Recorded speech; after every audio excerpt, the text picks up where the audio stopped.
Übel Blatt, 12 episodes, action, adventure, fantasy, and a manga adaptation.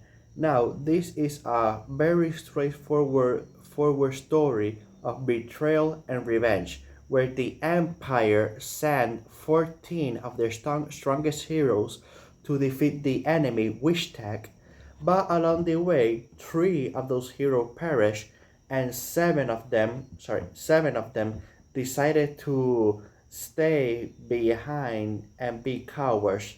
They thought that this mission was just a fool's errand, a suicide mission, and they decided to stay back. But 4 of them believed in the mission and believed that they were strong enough to complete the mission to protect their loved ones, the people back from the empire. So they went and they managed to complete the mission. They defeated Wishtag, and when they returned and reunited with the 7 of them that stayed behind like cowards, well, the 7 of them betrayed the 4 and stabbed them in the back practically, killing 3 of them, and 1 of them barely surviving. And 20 years later, he returns. For some reason, right now, he's in a demi human body, and he's in the journey to kill all 7 of them that gain glory by deception and betrayal. And that's mostly the plot of this story. Now, for my general opinions, like I said in the beginning, this is a manga adaptation. Now, I remember reading this manga a couple years back, where when it was still ongoing, because I think now right now it's completed, and something fell off with the anime adaptation. I thought maybe maybe there's not enough blood or something, so I went and reread the manga, at least up till certain points, to remember, jog my memory, and I know exactly what happened. In the beginning, I thought that it was going to be the typical good anime but bad adaptation. Like, let's say, for example, Tower of God or God of High School. Good anime, bad adaptation. But no, what we have here is a new category that I like to call good anime censored adaptation, because they censored a lot. At first, I thought they was the blood, but no, it was not graphic, but just still very bloody. Many people dying. You can see the cuts, everything. So it wasn't the blood; it was the nudity and the sexual intercourse of the when it happened in the manga, because in the manga you have full frontal everything nudity, nothing covered, no array of lights, no strand of hair covering the nips or anything like that. No, full frontal, everything showing. And even like I said, there was a few sexual intercourse that happens once in a while in a couple of chapters. So yes, everything about that was completely either cut or heavily censored. Many scenes where they were, like I said, full frontal nude, censored. Now they're wearing clothes, or the sexual intercourse and everything like that completely cut. Not wasn't didn't appear in any way, shape, or form in the manga. In the anime. So yes. Now, another thing that I before talking about the anime itself, this anime adapted chapter 4 all the way to chapter 65, and they didn't adapt the first 3 chapters.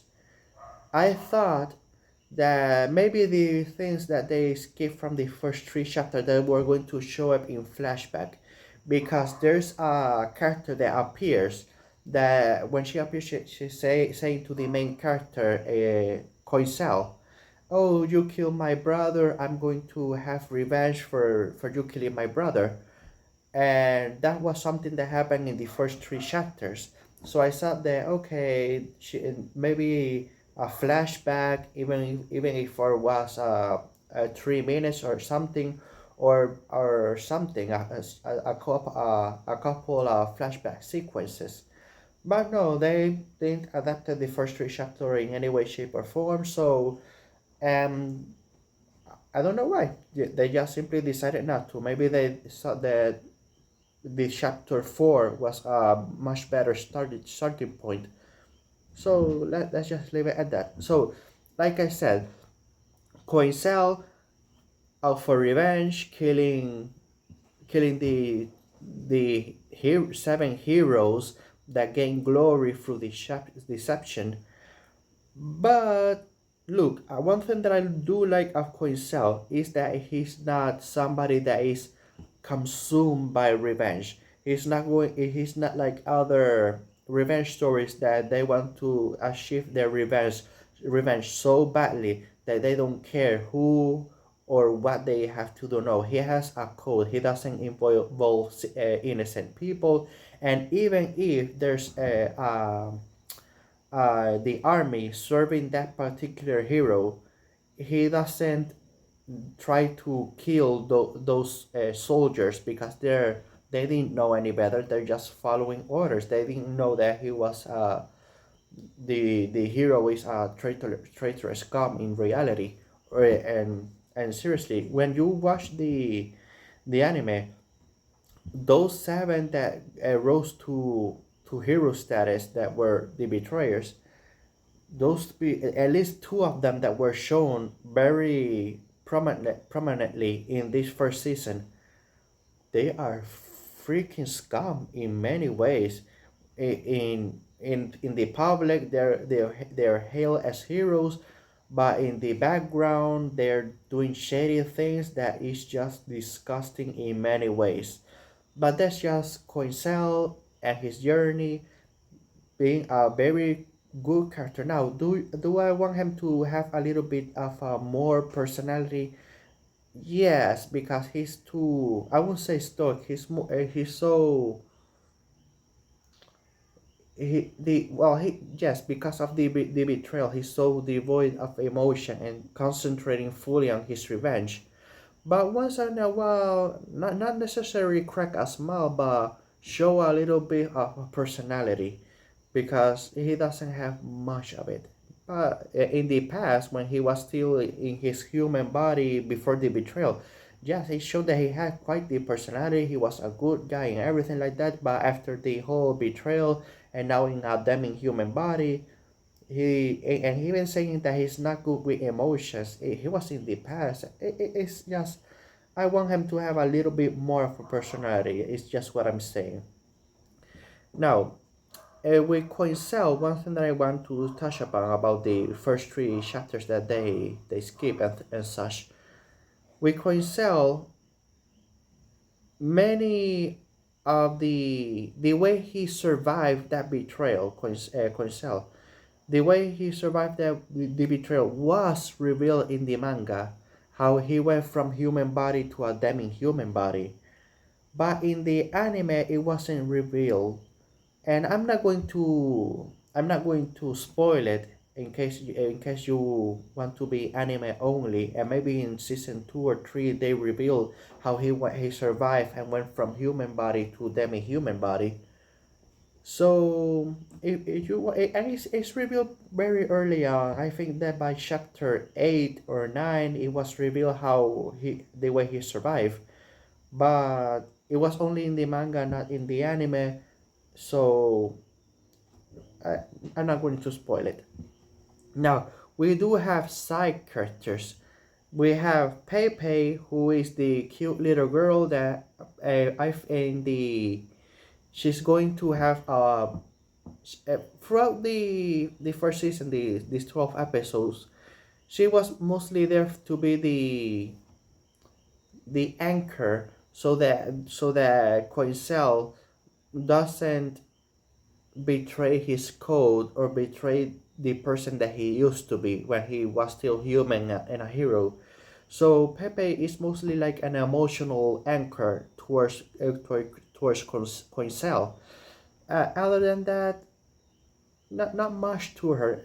In what I saw in the manga, she's going to improve from being just the simple weakling, emotional support or emotional anchor. No, I think that if they ever do adapt a second season, she's going to be more involved in combat and evolve as a person or as a character. And we do also have other characters, but none of them stand out to me. Well, at at she also was a prominent supporting character throughout the first season. Like I said, she was the one that was very angry that Coincel killed her older brother, and she managed to get through that and realize that I know the reason it was unavoidable. You, for his own good, you have to kill him. Now, was that revealed in the anime? No, you have to read the manga. But as somebody that did read the manga, yes, it was character growth, and she managed to get past and deal with her brother's death. And after that, she managed to go under Coincel's tutelage to improve her swordsmanship skills. And yes, she's the. Let me see if there's any other supporting character that's interesting or very prominent. Well, there's other side characters that do constantly appear, but I think that Pepe and At are the only two that are worth mentioning. Now, when it comes to everything else, like I said, he's not consumed by revenge.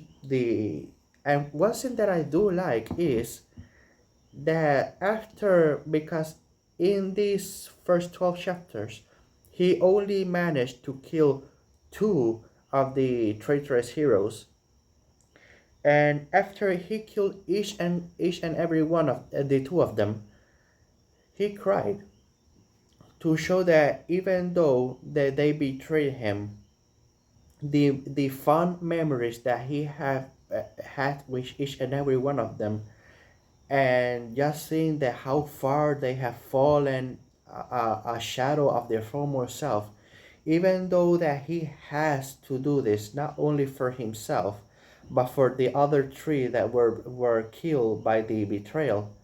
It hurts him because just to see him how far they have fallen, and and in the flashback, the very sweet memory that they share with the two of them. Yes, it is very sad when somebody that you were just that close to, shown in the flashbacks, does such a nasty betrayal. Oh, man. So yes, I think I'm going to leave it here. So I'm going to give this one a score of 7, a 7 out of 10.